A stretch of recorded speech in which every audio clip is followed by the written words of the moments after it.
we'll do the best we can, you know, of course, in an hour, which is what we have, to get as much information to you that might be helpful. All right. And hopefully kick off some conversation. So go ahead, Kim. All right. Thanks. Welcome again, everyone. We're so happy to have you here. Such a great group today. We are going to be talking about supporting students through tiered attendance. And I'm looking forward to hearing your thoughts as well as your thoughts about the information that I share. This is the first of 2 free webinars this month. The next one, Impactful Data Practices, will be on April 30th. And we'll be talking about data analysis, problem solving, and early warning systems. You can register for that on our website. So as we kind of settle in today, I know Lori's asked you to put your name and your role into chat, but I'd also like to find out what brought you to today's session. So if you take a minute there and enter into chat, maybe what brought you to today's session? What is it that you're hoping to find out about?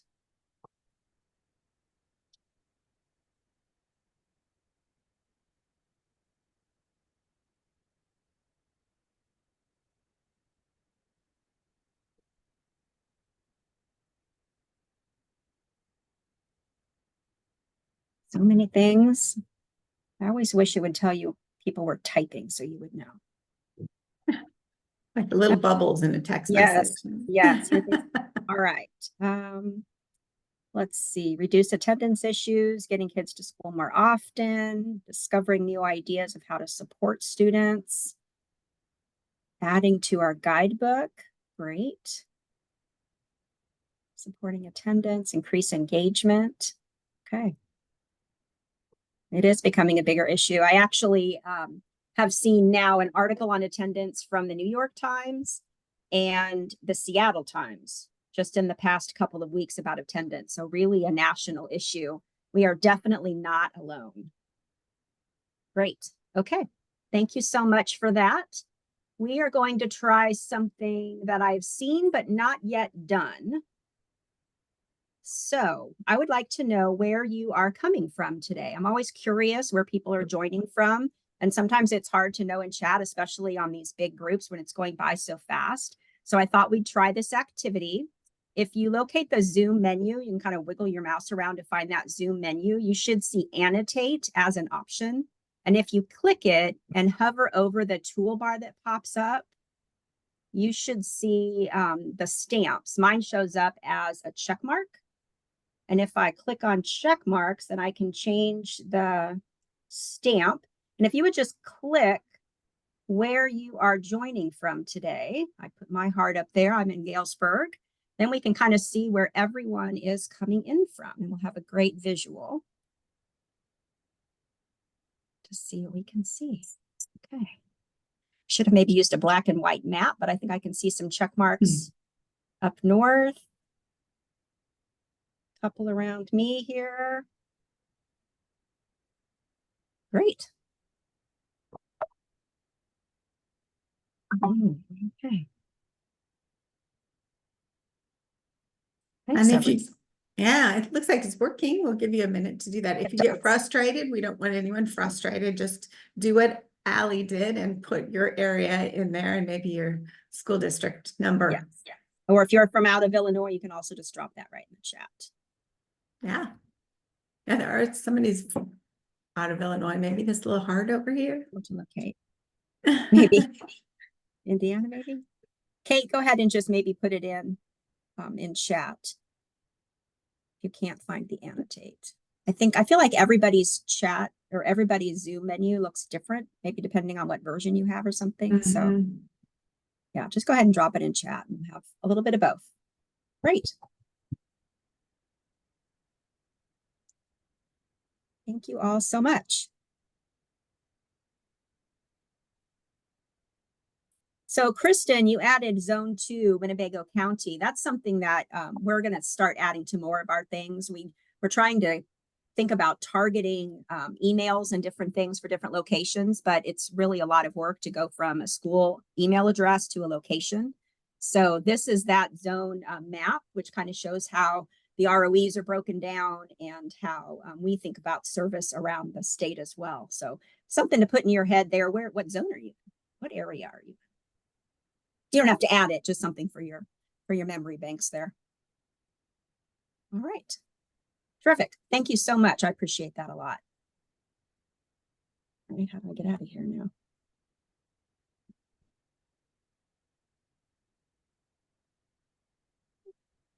There we go. Oh, I gotta clear my things. Okay, y'all, this is where we need you. How do I clear all these hearts and check marks off my screen now?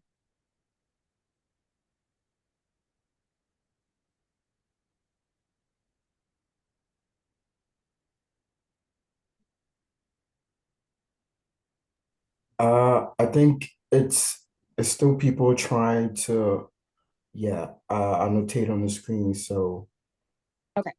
we just need everybody to just, yeah, stop using So I the. just hold off that. Okay, great. Yep, I think you're good. All right, so we will move on, get going on our content here. Just a few norms for our session today. It's important that we learn together by sharing what we know with each other. And we're a pretty good sized group. So if you'd like, raise your virtual hand and let us know if you want to unmute, or you can always put things into chat and we will have that information. Also, as questions come up today, you can put them in chat. And if we don't get them answered, we can, get that to you later. So the focus for our time today is to understand why student attendance is so important and how it might be improved by using tiered attendance strategies. Many schools are already using their MTSS to support academics, SEL, and behavior. And we're going to talk today about how that structure can also be used for attendance. I'd like to start by thinking about why attendance is such an important topic. I expect that these outcomes aren't a surprise for any of you. They certainly are not for me. Unfortunately, we regularly see them in schools or hear about them on the news. But what did surprise me is that they're outcomes related to poor attendance. This last bullet, classroom churn, refers to the impact of student absences on the rest of the class. There's always a disruption to class when a student comes in tardy or comes back from an absence. The teacher needs to spend additional time getting them caught up, reteaching, resetting behavior or learning expectations, and this slows down the learning of other students in the room. So if there are frequent absences, it can really have a significant impact on other students in the class. You'll notice at the bottom here, I have Patricia Graysick's name. Dr. Graysick is very involved in doing research and presenting on student attendance across the country and around the world. And she was actually one of our coaches a few years back. In 2014, 10 years ago now, she co-wrote a paper that started people thinking about using a multi-tiered system of supports for attendance.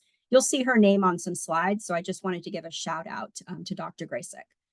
My thinking is that if there's research that says these outcomes are often connected to poor attendance, we can do something to reduce the impact on our students by increasing support around attendance. Take a look at these percentages from the Illinois School Report Card. Overall, chronic absenteeism in Illinois in 2021 was 21%. And by 2023, it was up to 28%. So even a few years after COVID, too many students are missing school at a rate that predicts dropout before high school graduation. And I'm guessing that's why most, if not all of you, are here. If we look at the numbers by student group in 2023, in every one of these demographic areas, the percentage of students missing more than 10% of school has gone up. So chronic absenteeism really is an equity issue. Another reason to work on improving students' attendance is that it's an indicator of success on the Illinois School Report Card. Chronic attendance counts for 20% of the school quality score for pre-K 8 students and 10% for high school students. And it's important to think about the difference between chronic absenteeism and chronic truancy. They sound similar, but they're pretty different. In Illinois, chronic absenteeism is defined as a student being absent more than 10% of school days. And this includes absences for any reason. Could be illness, suspension, vacation, some kind of family situation. They take a mental health day, or even staying home to take care of a sick pet, I heard one time. If you think about a 180-day school year, this is 18 days or about 2 days per month, and they add up quickly. The reasoning behind this number of absences is the research around academic impact of missed days on student learning. Chronic truancy, on the other hand, is defined as students missing 5% or more of the last 180 days of school without a valid excuse. So there's two key pieces there. At the beginning of a school year, this includes days missed in the last school year. An example of this would be a student who had 4 unexcused absences in the 4th quarter of 5th grade, and then as a 6th grader had 5 unexcused absences in the 1st semester. The student would be considered chronically truant since they missed 9 days unexcused over a period of 180 school days. That takes a little bit to get your head wrapped around, I think. So we've talked about why it matters and what the definitions between the two are. And we can see from the data that it is a concern. But you may be wondering why so many students are chronically absent or truant. And there are really several kind of big buckets that we'll talk about here. The first is a barrier, or students can't attend school. Something prevents them from being there, whether it's that illness, transportation, childcare, housing instability, family obligations, or the fact that there's no safe path for them to get to school. We also encounter students with school aversions. They won't engage. There's an avoidance of interactions or events at school. Could be perceptions, physical or psychological safety, school climate, personal or academic stress. Another concern is disengagement. Students would rather be somewhere else or are distracted by other things. They don't make the effort to attend school or don't see the value in school. Sometimes there are system level reasons that push students out of school. These may be policies or practices, school expectations, the calendar, the schedule, or even culture and climate issues that inadvertently contribute to school absence or student absences. There are also myths or misconceptions about school. Students or family may not be aware of the number and implications of absences. They may feel absences are only a problem if they're unexcused. And I've heard about parents believing sporadic versus consecutive absences aren't a problem, or that attendance only matters in the older grades. But the only real way to solve attendance problems is to know why students are missing. Giving students and families a voice in your work around attendance often provides valuable insight, which can lead to solutions. This is something I didn't do enough of at my last school. I didn't ask why. What's your story? Tell me your story. So as I shared some examples, what other things were you thinking about? What other factors contribute to student absences at your school? And take just a minute there to see if we can get some things into chat. What additional concerns are you facing?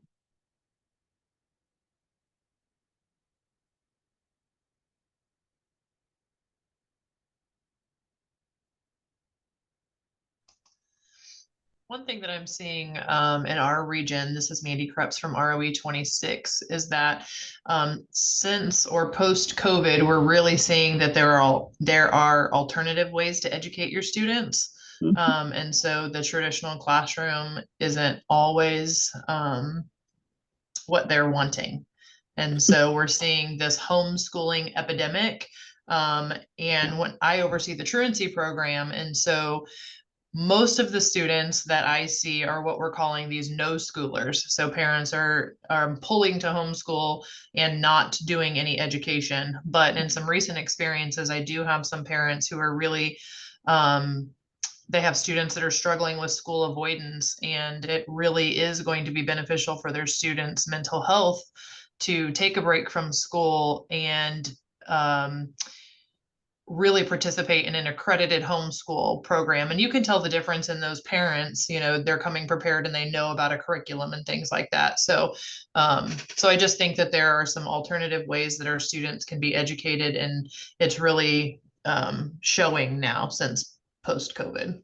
Absolutely. Thanks, Mandy. I remember being shocked when I first moved to Illinois. I came from Arizona in 2002.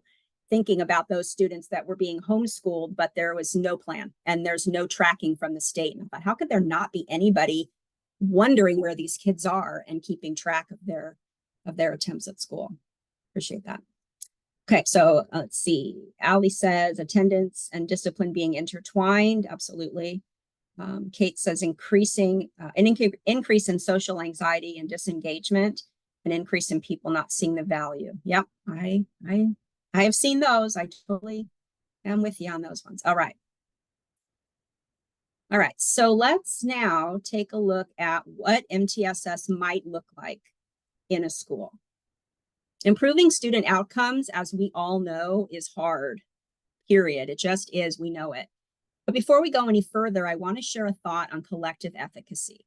Usually, an effect size or the amount of impact something has on something else is considered to be good in education if it's 0.40 or better. Believing that we can, as a group, do something impactful has an effect size of 1.57. And that is huge. So really the best chance we have to improve student outcomes is to believe that together we can. And one of the ways we can do that is by collaborating like we are today and learning and talking and sharing ideas. There are a lot of reasons we talked about a few slides ago that students miss school. So leveraging your MTSS to support students and increase attendance can be very powerful. Let's think about what tiered supports for attendance might look like. One of the first steps is to find out which students need support. And knowing what we all know about MTSS, we start with data. For attendance, you'll likely look at the number of days students have been absent. It's also a good idea to look at tardies, since those missed minutes also add up. Once you have an absence report, you need to make some decision rules about which students will receive which supports. This might be a team discussing which supports are or can be available. We'll talk about the what in a few minutes, but for now, we'll think about setting some guidelines for the tiers. On the definition slide, when we talked about chronic absenteeism versus chronic truancy, I mentioned that we generally recommend using a 2 days per month absent rate to think about when a student is at risk for chronic absenteeism. You can identify students for tiered support by using the percentages listed on the slide. See, less than 5% absent would be tier 1, more than 5 but less than 10 would be tier 2, and then more than 10% would be tier 3. But another way is to give yourself a target number when you run those attendance reports. So using 2 days for each month you've been in school. For example, if you start school in August and are looking at data in October, you would set the report to flag students who have missed more than 5 days of school, so 6+ days for any reason, remember. But if it's February, you would use 14 days absence to flag those students in your report.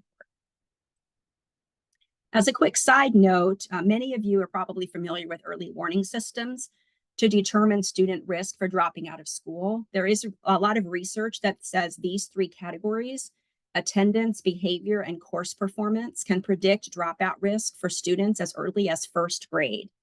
Early warning system data is usually already collected by schools, but looking at it from the perspective of a risk factor adds a piece to the puzzle as you work through providing supports for students.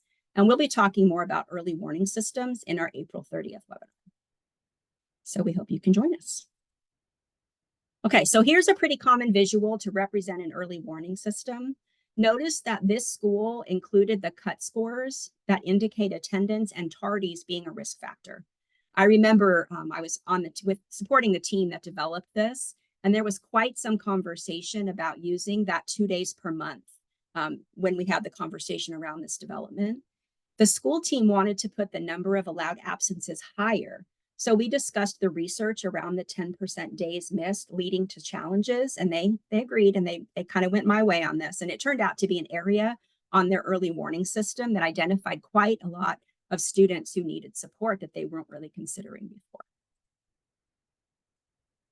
Here's a template of a tiered system for attendance support that you can kind of house all the information in. I like that it has the cut scores built right in and allows you to quickly see how many students need support at each tier. I would probably also use a % of students to check in on how the school's doing overall. In fact, best practice really would be to look to break down the data by student group and help see areas of focus. And I'd like to draw your attention to the Attendance Works logo at the top left of the slide. There's an incredible amount of information available on their site for all grade levels. And if you haven't explored their great resources, I highly encourage you to spend a little time on their site. We've talked about how to define the tiers and how many absences would warrant each level of support. Another piece of using your MTSS for attendance is knowing which students need support, which goes back to that idea of data. This can be kind of a complicated process, but for today, I want to keep it simple. Attendance needs can pop up quickly, so we recommend having whoever's in charge of building attendance, or it might be the secretary or an attendance dean or somebody else, a counselor, notify the principal or dean when a student misses a few days of school in a row, so that you can do a quick check-in if necessary with the family and see what's going on. A deeper look at the data would happen monthly. A designee will run an attendance report with that 2 days a month school parameter that we talked about. And with this report and the team reviews student needs and then can make plans for tier 2 and tier 3 support. Having a standard protocol of interventions, like you might put on the graphic from the last slide, really helps to streamline this process. Of course, there will be times when the problem-solving process and caregiver meetings are needed so that you can dig down. And it's important to develop a format or some kind of tracking system to keep track of those monthly absences so the team can keep up with changes in student attendance. There may be a need for further intervention or a celebration for improvement. A celebration postcard, a certificate, or letter home to put on the refrigerator can go a long way to sustaining improved attendance, which is also really important. All right, we are ready for your first breakout to kind of talk with your colleagues about your school's attendance reality and how tiered supports might provide a framework for change. So when you come back, I'll share some great strategies for the different tiers. I'm going to give you about 7 minutes to talk, and then we will see you back. Lori will get those rooms open for us. Thank you, Lori. And we'll see y'all back in about 7 minutes.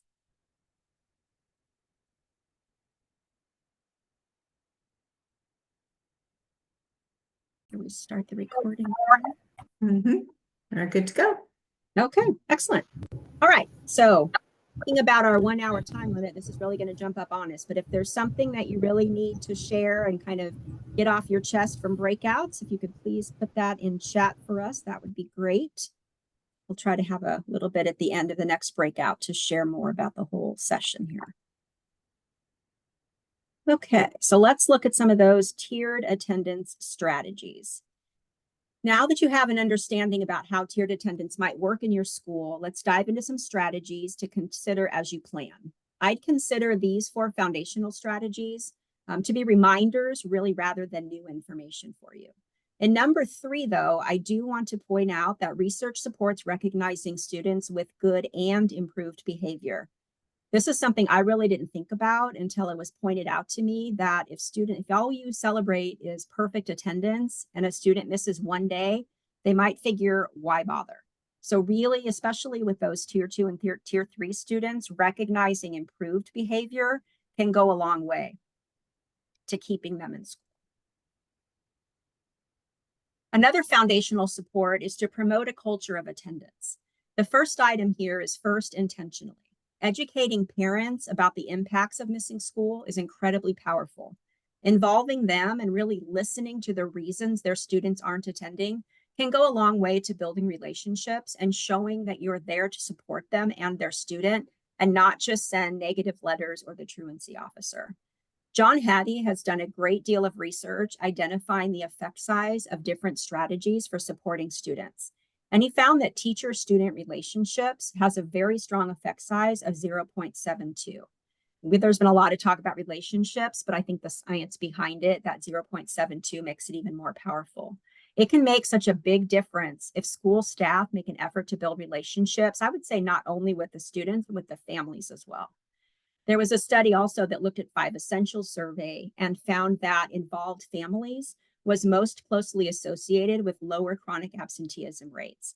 So schools with strong showing in the involved family category also had the lowest chronic attendance numbers.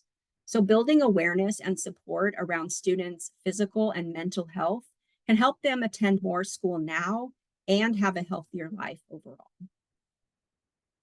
So putting some of those small bits of information and data out to families can be through newsletters, the school website, school apps, or social media is an easy lift but high impact strategy for tier 1. This example talks about how missing school in kindergarten impacts students later on. It also asks how the school might help with challenges getting the students to school. And then the bottom half is in Spanish to support their population. Here's another example of an online newsletter. This snippet from Julian Middle School reminds parents that the school is focusing building-wide on tardies and why it's important to be on time for class. The newsletter goes on to show parents some of the ways the school supports students in getting to class, what kind of communication families can expect around tardies, and even possible consequences for students. Another great resource from AttendanceWorks is this chart about how missing a few minutes each day adds up. I've seen a few versions of it that are geared toward different grades. Something like this can help parents see the big picture and the impact on their students' future. Take a look at this example. It wasn't uncommon at my school for several students to come in 20 minutes late almost every day. 20 minutes a day adds up to an hour and 40 minutes missed a week, over 2.5 days per year. And if it starts in kindergarten, it can be up to a year by the time students are seniors. Parents don't often think about the cumulative effect of these missed minutes, and sharing that information with them can make a big difference. Here are a few examples of Tier 1 attendance strategies from an elementary school. The red one shows average daily attendance by grade, and they use it as a school competition. On the left is a T-chart of good versus not good reasons to miss school that was developed with younger students, and I can just imagine being in the circle during that conversation. Some free incentive and recognition ideas to consider offering are a traveling trophy, a special dress up or dress down day, a pizza party, extra phone or computer time for a group, a class, or a grade with the best or that improved attendance. And especially in the upper grades, we've seen a lot of success when students are asked what it is they would value as recognition. Most of the time, staff are surprised with what the students ask for. I want to point out here that there's a need to have both group goals and recognition to use the power of positive peer pressure, as well as individual recognition for improved attendance. Both are really important. We've talked about the importance of educating parents on the impact of poor attendance, but it's also a good idea to provide training or talking points for staff about communicating with families around attendance. They're often the ones who hear about concerns from families first. Staff might do some role playing about what they would say to caregivers who bring up these or other concerns. This simple strategy can help the school put interventions into place before students become chronically absent. So if a parent sends a message or calls and tells you that their student's upset about coming to school, you can talk to them about that. You can help the teachers have some words, a little script on what to say back. Definitely put that communication loop in to pass that to the office. If the kids are having a hard time getting to school, they don't want to stay at school, providing some of those responses back for teachers to give to students and parents can help out for you as well. When students have enough tardies or absences to warrant Tier 2 supports, it lets us know we need to be efficient and effective in addressing issues. Some of the ways we can do this are with small group supports or mentoring. Providing the student with a caring adult who will listen to their story about why they're absent or tardy can go a long way to determine the best course of action. And I'm curious, what are some of the challenges and successes that you've encountered around attendance? And how did you get to the successes from the challenges? If you can add those in chat, we'll just take a minute.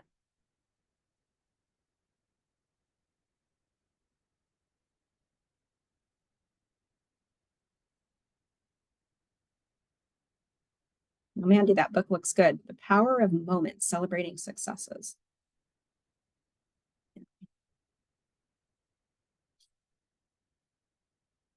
Really important.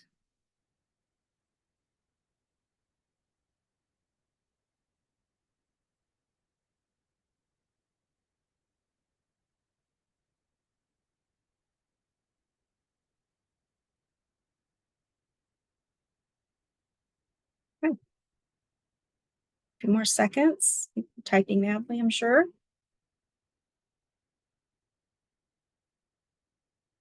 Follow through, accountability. Oh yeah, the manpower to follow up. It's always about the people, isn't it, and the time. Consistent communication. Yeah, that consistent communication piece is so important. And really, the Attendance Works website, when I was talking about sharing that information with parents, I used to go to that website and pull off little pieces of their information and drop it into letters or, a social media post or the website. They're great about having those things available for you. Helps a little bit of time. Beginning of the year by explaining absenteeism to families. Yeah, absolutely. Okay, great. All right, I'm going to keep going. I know you guys want all these resources. This is one of my favorite strategies for addressing tier 2 and sometimes tier 3 attendance challenges. A nudge letter notifies families that their student's been missing a lot of school. It shares some of the research-based facts on the impact of missing school and invites them to work with the school to find a solution. The bar graph you see here is especially effective. The top bar shows the total percent missed by the school overall. The middle bar shows the grades average attendance, and the bottom bar shows the percentage of days the student missed in comparison. Families just often don't realize how the number of days their student missed compares with those in the same grade or the school as a whole. But one thing to keep in mind if you choose to use this strategy is that there will be a response by families. I would suggest that someone from the school have a conversation with caregivers first and then follow up with the letter. The graph can be a bit jarring for some families if it just arrives in their mail. I learned that the hard way. We had some touchy conversations there when parents saw these the first time. So definitely talk to them before you send the visual. Another effective strategy at tier 2 or tier 3 is to spend time trying to determine why students are missing school. We talked about that a little earlier. I mentioned listening to parents or having a mentor listen to the student. Teams might also engage in a root cause analysis or do a function-based assessment to make sure they identify the right cause and can implement the correct intervention. Even like in academics, I'm sure we've all put an intervention in place and it turned out to not have the impact that we thought it was going to, and then come to find out it wasn't the right intervention to begin with. So really take that time before you put the interventions in place. To find this great resource, you can search Success Plan on Attendance Works. It guides the conversation in a family meeting as you work with caregivers to come up with a plan to support improved attendance. You could include the school calendar as the third page, so there's no confusion about what days are school days. They have pre-K, elementary, secondary, and Spanish versions, along with a facilitator guide available. Another, I think, important thing is that missing a day of school shouldn't feel like a holiday for students. Sometimes they're really sick, sometimes they're not so much. So some tips to share with families about when their children stay home are to make time spent at home during a school day related to school or unmotivated and boring.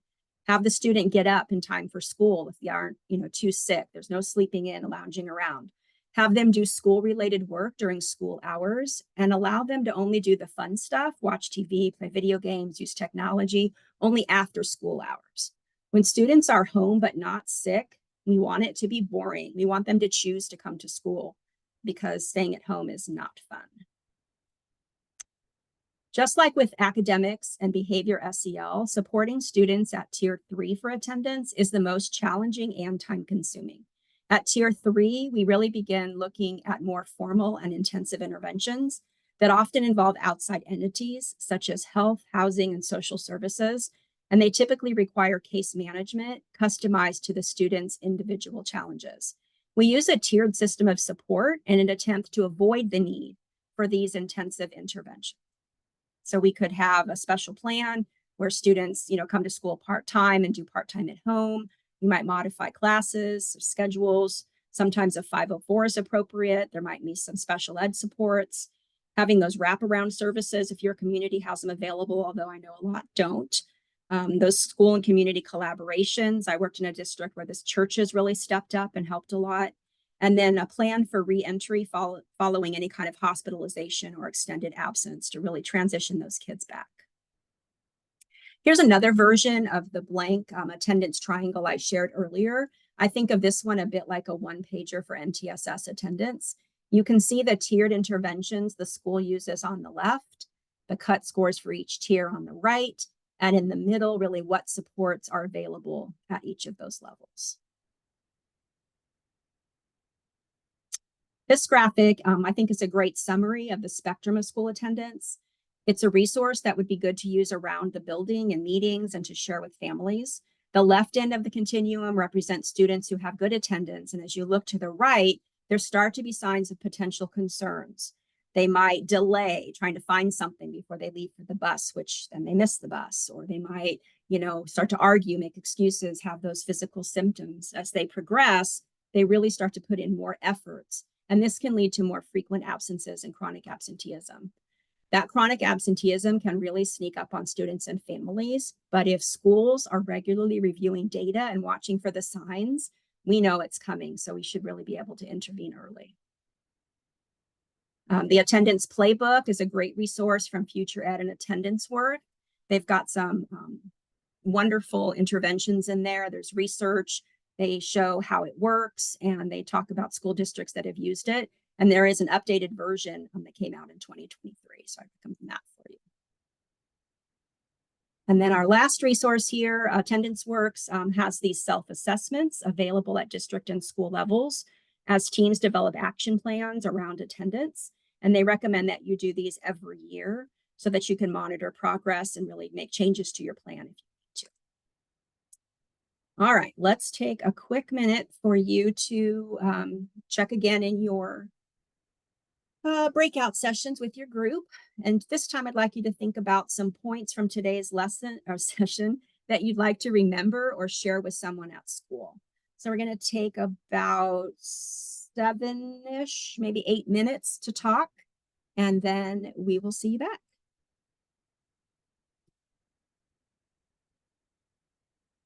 Here. To share, what are your takeaways? What questions do you have from your group? Got about a minute to share, and then we'll wrap this up. You can either unmute or put something in the chat if you are so inspired.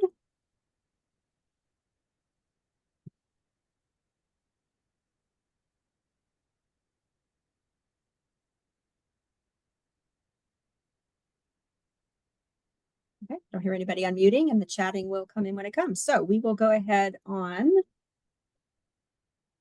That's pretty much the end of what we had for today. Again, we really appreciate you coming and learning and sharing with your colleagues. If you would like to share a little more or talk to us and learn a little more, we have our Steaming It Up conference coming up June 7th in Aurora. We'll be doing some MTSS, some literacy and some STEAM things. We do have a keynote from collaborators from people who contributed to the literacy plan from ISB, and along with STEAM topics. So we hope that you can join us. We do have a $50 discount for anybody who engages with us, and that includes you, until April 30th if you use the code there at the bottom of the slide. And you can register at our website or use the QR code. All right, let's see. Sharing the slides. Certainly, Linda, we can do that. Newsletters, more communication. Yeah, that piece of educating families in little tiny snippets in lots of different ways. I mean, I could even see at a basketball game at the beginning, when the announcers start talking, throw out an attendance fact. Any place that you can slip it in, kind of like the vegetables, hide it and get more in every day would be great. Parent letter, bar graphs. Interesting. Calling parents. Yeah, definitely call parents first. We had my poor principal had some rough conversations with parents who got that graph in the mail without a heads up first. So definitely. Kim and Lori, are we going to receive a recording of this presentation or just the slides? Lori, I think we can do both. Is that correct? Yeah, we'll take a look at what it's like when we see it. Sure. Before we send it. But yeah. Okay. Yeah, but even just the slides, because like I said, our student support facilitator, the person who is in charge of all of this, is out on medical leave, and if we could, the slides would be very helpful. Okay. Absolutely. Thanks, Kate. Thank you very much. This was helpful. It was. Thank you so much. I especially Good. the time in the breakout rooms to talk with other people. Yeah, It's kind of scary to get in those breakout rooms at first, but every time I do, I'm always glad that I had other people to talk to and learned something. There's a question in chat, Kim, about attendance based on what's our 4:30 one. Oh, the one for April 30th is going to be data. So there's not probably a lot of specific attendance, but some talk about how you can use data to improve your attendance. You know, that problem solving process is kind of what we'll be talking about with the early warning systems. Yeah, but that'll be a different topic than what today was. So, all right. Final thank you. If you have any questions, you can reach out to us. Drop it in chat. We'll look through that. And if we need to touch base with you to give you a resource or answer a question, we'll certainly do that. Thank you so much, and you have a great day.